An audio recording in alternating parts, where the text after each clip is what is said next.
안녕하세요. 올킬입니다. 고배당 당첨 인증합니다. 함께하신 분들도 모두 축하드리고요. 스포츠 정보 공유방에서 무료로 공유해드리니 같이 먹읍시다. 아래 고정 댓글로 편하게 말 걸어주세요. 홈팀 대만 여자 대표팀은 2025 동아시안 E-1 챔피언십에서 일본을 상대로 0대4로 완패하며 본선 첫 경기를 치렀다.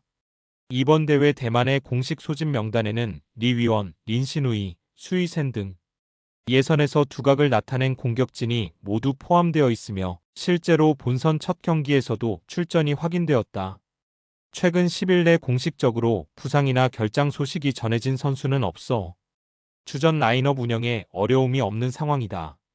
예선에서 대만은 빠른 역습과 다득점을 바탕으로 19득점을 올리는 등 인상적인 공격력을 보였으나 본선 첫 경기에서는 일본의 조직적인 수비와 압박에 밀려 자신의 색깔을 전혀 보여주지 못했다. 핵심 자원들의 출전 기록과 소속팀까지 공식 명단과 이견이 없는 가운데 대만은 일본전 대량 실점을 교훈 삼아 공격력 회복과 수비 조직 재정비를 노리고 있다. 원정팀 중국 여자 대표팀은 전통적으로 동아시아 최상위권에 속하는 전력을 자랑하며 이번 대회 역시 왕상, 장리엔, 샤오쯔친, 왕앤원 등 정상급 선수들이 모두 정상 출전하고 있다. 중국 대표팀 내에서도 최근 10일 내 공식적으로 부상이나 결장 소식이 없으며 소집 명단상 복귀자 또한 존재하지 않는다. 대회 첫 경기에서 대한민국과 2대2로 비겼으나 경기 양상이나 흐름은 중국이 안정된 조직력과 패스 연결 그리고 중원 장악력을 바탕으로 꾸준히 주도권을 가져가는 모습이었다. 최근 5경기 기준으로 왕상이 2골 1도움을 기록하고 있으며 장리엔과 샤오쯔친도 각각 한 골씩 터뜨리며 팀 공격에 활력을 불어넣고 있다. 중국은 패스 성공률이 85% 이상으로 매우 높고 공격 지역에서의 점유율도 높아 다양한 공격 루트 개발에 유리한 상황이다. 앞선 경기에서 실점을 허용했지만 기본적으로 수비 밸런스와 조직력에 강점이 있어 대만의 역습을 차단할 능력도 충분하다고 평가된다. 양팀 모두 이번 경기까지 4일의 휴식 일정을 소화하여 주전 출전이나 체력 문제는 크게 부각되지 않는다. 다만 대만은 예선에서 보여준 공격력이 아시아 최상위권 팀을 상대할 때 제대로 통하지 않았으며 특히 일본전에서 드러난 수비 집중력 저하와 라인 붕괴가 그대로 반복될 경우 중국전에서도 어려운 경기가 예상된다. 대만의 리위원, 린신우이, 수이센 등은 예선에서 각각 3골 이상의 공격 포인트를 기록하며 잠재력을 증명했으나 본선 첫 경기의 무득점과 대량 실점이 선수들의 자신감에 부정적 영향을 미칠 수 있다. 홈팀 인천 유나이티드는 이번 시즌 홈에서 강한 면모를 이어오고 있다. 최근 10경기 무패와 6연승을 달리며 5경기 연속 무실점이라는 인상적인 기록을 쌓았다. 공식 엔트리 및 최근 5경기 선발 명단을 교차 확인한 결과 최근 한 달 내 1군 출전 이력이 있는 주요 선수 모두 출전 가능하며 전력 공백은 없는 것으로 확인된다.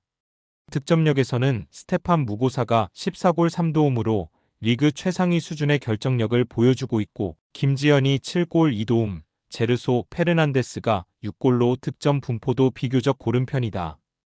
홈에서는 경기당 평균 1.9득점, 0.2실점이라는 수치가 말해주듯 공격과 수비 양면에서 K리그2에서 손꼽히는 안정감과 효율성을 보인다. 최근 3경기에서 2승 1패 4득점 3실점으로 상승세를 유지하고 있으며 평균 기대 득점과 슈팅 정확도 역시 리그 상위권에 속한다. 인천은 4-2-3-1-4-4-2 등 포메이션을 혼용하며 홈 경기에서는 라인을 높게 잡고 측면을 적극적으로 활용하는 경향이 두드러진다.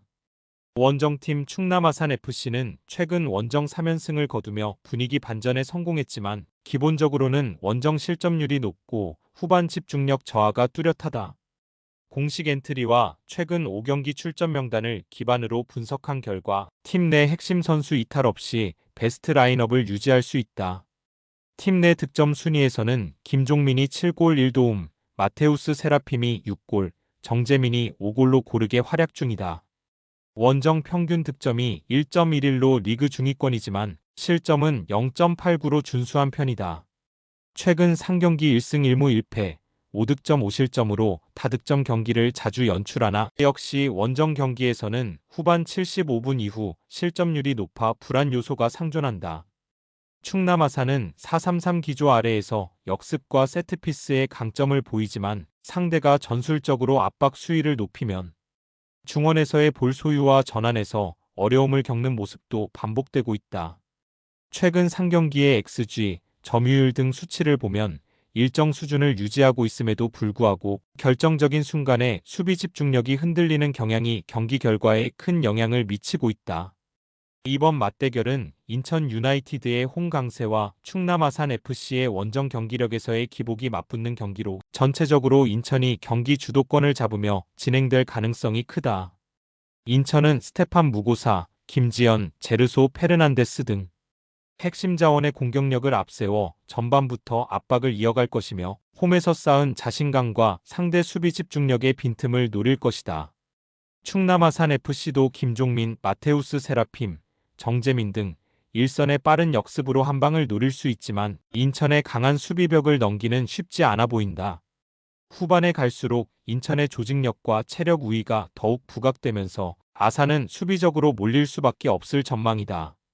최근 양팀의 공식 통계와 전력, 홈원정 특성, 득점 패턴을 종합하면 인천이 후반 집중력을 바탕으로 한 골 차 리드를 끝까지 유지할 가능성이 높다는 결론이 나온다. 이번 경기는 인천 유나이티드가 충남 아산 FC를 상대로 1대0 승리를 거둘 것으로 예상한다. 홈팀 부천 FC는 최근 홈에서 연승 흐름을 타며 수비 안정성을 크게 높이고 있다. 최근 4경기에서 모두 승리를 거두었고 최근 3경기 연속 무실점이라는 기록은 공격과 수비 양면에서의 균형을 상징한다. 이번 시즌 부천FC의 홈 득점력은 1.78골로 리그 평균을 상회하며 경기당 슈팅 정확도와 점유율 역시 리그 정상권을 유지 중이다. 득점 자원과 이선의 연계 플레이 역시 강점으로 김규민이 8득점 2도움, 이정빈이 6득점 4도움, 김호남이 5득점 3도움으로 최근 5경기에서도 꾸준히 공격 포인트를 올리고 있다. 공식 엔트리 및 구단 SNS, 최근 5경기 출전 기록을 교차 검증한 결과 부천FC는 부상자나 결장자 없이 베스트 멤버를 가동할 수 있다. 홈에서의 이런 높은 집중력과 꾸준함은 상대팀에게 큰 부담으로 작용하며 최근 홈 경기에서의 실점 억제와 득점 분산은 이번 경기에서도 확실한 무기로 작용할 전망이다. 원정팀 김포FC는 최근 5경기 무패와 직전 경기 3대0 대승을 거두며 상승세를 탔다. 원정 경기에서는 득점력이 다소 떨어지지만 수비 전환 및 빠른 측면 역습이 주요한 공격 루트로 자리 잡고 있다. 이번 시즌 김포FC의 원정 득점은 0.75골로 리그 평균 이하이나 이승현이 7득점 1도움, 정재희가 4득점 5도움, 김정민이 4득점 2도움으로 꾸준히 공격 포인트를 쌓고 있다. 최근 30일 내 공식 출전 및 엔트리 교차 검증에서도 별다른 전력 이탈 없이 풀스쿼드를 구축할 수 있음이 확인됐고 팀 전술적으로는 중앙에서 안정적으로 볼을 돌리며 한 번에 전개하는 빠른 역습이 강점이다. 다만 최근 맞대결에서 저득점 경향이 반복된 점, 원정 실점률이 상대적으로 높다는 점은 김포FC의 현실적인 약점이다. 수비 조직력은 리그 중간 수준에 머물고 있으며 특히 강한 압박과 빠른 측면 침투에 상대적으로 약한 모습을 보인다. 이번 맞대결은 부천FC가 홈에서의 꾸준한 득점과 수비 집중력을 앞세워 경기를 주도할 것으로 예상된다. 부천FC는 김규민, 이정빈, 김호남 등 공격 삼각편대의 활약을 바탕으로 상대 측면을 적극 공략하며 기회를 노릴 것이고 김포FC는 이승현, 정재희, 김정민의 빠른 역습 전개를 활용해 부천의 수비 라인을 위협하려 할 것이다. 그러나 홈에서의 조직력과 최근 상승세, 그리고 공수 밸런스에서 부천이 김포를 앞선다는 평가가 우세하다. 김포FC도 후반 한 차례의 반격을 성공시킬 수는 있겠으나 전반적으로 부천FC의 지공과 짜임새 있는 수비 전환이 흐름을 잡을 전망이다. 전체적으로 볼 때 부천FC가 리드를 지키며 경기를 실리적으로 운영할 가능성이 높고 경기는 부천FC의 2대1 승리로 마무리될 것으로 예상한다. 홈팀 안산 그리너스는 이번 경기에서 홈이라는 이점을 살려 분위기 반전을 노린다. 최근 3경기에서 1득점 1패 1무를 기록하며 경기력의 상승 곡선을 그리지는 못했으나 수비 집중력에서는 분명히 개선된 흐름을 보이고 있다. 득점 자원 측면에서는 김우빈이 3골 1도움, 브루노가 2골 2도움, 박준영이 2골 1도움으로 팀 내 공격 포인트를 분산시키고 있으며 측면과 세트피스를 통한 공격 마련이 주요 전략임이 데이터상 드러난다. 최근 공식 엔트리와 5경기 선발 출전 이력을 교차 검증한 결과 주축 멤버들의 이탈이나 결장 없는 베스트 구성을 갖추고 있다는 점은 긍정적이다. 수비에서는 다소 밀집된 진영 운영과 후방에서의 빠른 라인 정비가 눈에 띄지만 공격 전환 과정에서 의사소통이나 패스 완성도에서 아쉬운 모습이 남아있다. 공식 홈 득점력은 0.60골로 저조하지만 홈에서는 실점 관리에 상대적으로 집중하며 실리적인 경기를 펼치는 경우가 많다. 원정팀 서울 이랜드는 최근 공격에서의 효율성과 창의성 면에서 상승세를 타고 있다. 정재민이 6골 4도움, 율러가 5골 8도움, 이탈로가 4골 3도움으로 팀 공격의 주축을 이루고 있다. 특히 최근 3경기에서는 각각 2득점, 1득점, 4득점으로 결정적인 한 방을 보유한 팀이라는 점이 통계적으로 드러난다. 그러나 직전 경기에서 주전 공격수 카리우스가 아킬레스건 파열로 시즌 아웃 판정을 받아 공격진의 무게가 다소 떨어질 수밖에 없는 상황에 놓였다. 페드링요 역시 임대 이적으로 빠졌지만 수비진에는 대전에서 영입한 용병 수비수 아론의 존재가 든든하다. 원정에서는 4-3-3 포메이션을 중심으로 점유율을 높게 가져가고 전방에서의 빠른 압박과 율러 대 정재민 대 이탈로 삼각 편중 공격을 자주 구사하지만 후반 75분 이후 실점이 많다는 점, 공격 빈도가 높은 대신 수비 뒷공간 노출이 늘어난다는 점이 약점으로 남아있다. 전체적인 경기 양상을 살펴보면 두 팀 모두 최근 공격 완성도가 기대치를 넘어서지 못하고 있고 1점차 또는 저득점 무승부 패턴이 반복되는 구조를 보이고 있다. 안산 그리너스는 홈에서 수비적으로 실리 축구를 펼치며 한두 차례 빠른 역습이나 세트피스에서 득점을 노릴 공산이 크다. 반면 서울 이랜드는 카리우스의 부상 결장에도 불구하고 율러와 정재민, 이탈로가 적극적으로 공격을 전개하며 끝까지 골문을 위협할 것이다. 하지만 이랜드 역시 후반 들어 실점 빈도가 높고 안산 수비의 위기 관리가 나쁘지 않다는 점에서 한쪽이 압도적으로 경기를 끌고 가기는 어려울 것으로 보인다. 리그 분포 및 최근 공식 지표를 종합하면 이번 경기 역시 홈팀과 원정팀 모두 득점 찬스에서 한 골씩 주고받으며 승부를 가리지 못할 가능성이 높다. 따라서 이번 경기는 안산 그리너스와 서울 이랜드가 1대1로 무승부를 기록할 것으로 예상한다. 홈팀 일본 여자 대표팀은 이번 2025 동아시안 E-1 챔피언십에서 첫 경기 대만전 4대0 완승으로 여유롭게 출발했다. 일본은 이번 대회 소집 명단에서 미드필더 유이 하세가와가 부상으로 제외되어 출전하지 못하지만 쿠마가이 사키, 미야케 시오리 미야자와 히나타, 타나카 미나 등 핵심 주축들이 건재하다. 특히 타나카 미나는 최근 5경기 4골, 미야자와 히나타는 3골 2도움을 기록하며 공격진 중심축 역할을 정확히 해내고 있다. 중지점에서 쿠마가이 사키의 리더십과 수비 조율 능력도 일본의 경기 운영을 한층 더 안정적으로 만들어주고 있다. 패스 성공률 88%에 달하는 세밀한 볼 소유와 공격 지역에서의 패턴 플레이, 다양하게 전개되는 슈팅 상황 등 일본 특유의 조직력이 이번 대회에서도 빛을 발하고 있다. 원정팀 대한민국은 첫 경기에서 중국과 2대2로 비기며 기분 좋은 출발을 알렸으나 수비 핵심 김진희가 부상으로 대회 명단에서 빠진 점이 뼈아프다. 그럼에도 불구하고 장슬기, 김혜리, 지소연, 이금민, KC 유진 페어 등 국내외 정상급 자원이 모두 정상 출전하며 공격 전개에서 다양한 옵션을 만들어내고 있다. 지소연이 최근 5경기 3골 2도움을 올리며 여전히 대표팀의 핵심 역할을 담당하고 있고 이금민과 KC 유진 페어도 각각 2골, 1골씩을 올리며 골 결정력에서 긍정적인 흐름을 보이고 있다.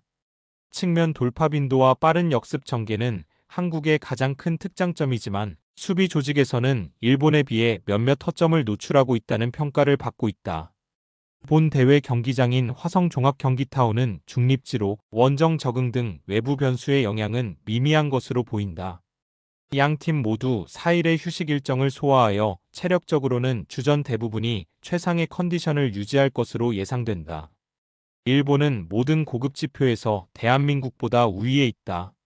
슈팅 정확도, 점유율, 기대 득점, 그리고 세밀한 패스 플레이 모두 일본이 한 수위의 완성도를 보여주고 있다. 일본은 공격 지역 히트맵이 집중적으로 형성되어 있으며 공격의 다양성과 마무리에서 강점을 보이고 있다. 반면 대한민국은 장슬기와 김혜리의 수비 안정성, 지소영과 이금민의 공격 전개 능력, KC 유진 페어의 침투 등 개인 기량은 높지만 수비 전체 밸런스와 측면 수비 약점이 일본 공세에 노출될 수 있다. 일본은 미드필더진과 수비 라인에서부터 공격까지 유기적인 움직임과 볼 점유에서 우위를 점할 것이 분명하다. 한국 역시 전방 압박과 속공을 통해 일본 수비에 부담을 줄 수 있으나 전체적인 경기 흐름과 마무리 능력에서는 다소 열세가 예상된다. 홈팀 브리네는 이번 홈경기에서 여러 수비진 결장이라는 불리한 상황을 안고 경기에 나선다. 주전 골키퍼 얀더 부어가 출장 정지에 들어가고 로버트 운드하인과 안드레 데레미 스빈들란드가 각각 장기 부상인 상황이다. 이는 수비 라인의 안정감 저하로 이어지며 경기 내내 변칙적인 수비 조합을 선택해야 할 수밖에 없다. 최근 3경기 모두 무승부를 기록하고 있고 홈에서는 경기당 1.83득점 1.83실점으로 다득점대다 실점 경향이 짙다. 두아르테 모레이라가 팀 공격의 핵심이며 알프레드 스크립은 시우르 토르게르센 요나센 등도 꾸준히 득점에 가담하고 있다. 세트피스 득점 비중이 28%로 높고 좌우 풀백의 오버래핑을 적극 활용하며 경기 흐름에 따라 공간 활용과 빠른 역습 전환이 공격의 주요 무기로 자리 잡고 있다. 다만 골키퍼와 수비수의 중복 결장 탓에 후반 실점 위험이 상존하고 홈 6경기에서 클린시트가 한 번도 없을 정도로 수비 집중도가 불안하다. 원정팀 발레렌가는 최근 3경기에서 1승 1무 1패를 기록하며 원정에서의 경기력 역시 꾸준한 수준을 보여주고 있다. 미스 레이크스, 엘리아스 솔베르, 페터 스트란드가 공격의 핵심이자 창의적인 플레이메이커 역할을 한다. 최근 7경기 원정 평균 득점 1.14, 실점 1.00, 그리고 원정 클린시트 43%를 기록하고 있으며 4-1-4-1 포메이션을 바탕으로 미드필드 점유율 확보와 측면 크로스의 강점을 가진다. 후반 76분 이후 실점률이 43%로 높아 체력 소모 구간에서 집중력이 떨어지는 경향도 있다. 그러나 최근 10일 내 공식 부상이나 결장자는 없는 것이 확인되었고 주요 전력이 모두 상대적으로 정상 가동되는 점은 분명한 강점이라 할 수 있다. 경기 양상은 브리네가 홈에서 주도적으로 공격을 이어갈 가능성이 높다. 홈에서의 다득점 패턴, 두아르테 모레이라를 축으로 한 유기적 공격 전개, 그리고 세트피스 활용도가 높아 발레렌가 수비를 여러 번 위협할 수 있다. 하지만 주전 골키퍼 공백과 수비진 이탈 변수로 인해 뒷공간을 내주거나 전반 후반 막판 실점 리스크가 상존한다. 발레렌가는 엘리아스 솔베르, 미스 레이크스, 페터 스트란드를 중심으로 점유율을 관리하고 측면 크로스를 적극 활용해 득점 기회를 만들어낼 공산이 크다. 후반전 들어 체력 소모와 집중력 저하가 반복될 수 있으나 경기 내내 미드필드 싸움에서 우위를 점하면 원정에서도 쉽게 무너지지 않는다. 두 팀 모두 수비 빈틈을 지니고 있어 치열한 득점 공방전이 예상되며 다득점 경기 흐름 속에서 브리네가 마지막 순간 결정력을 앞세워 근소하게 승리를 가져갈 가능성이 높다. 결론적으로 이번 경기는 브리네의 2대1 승리를 예상한다.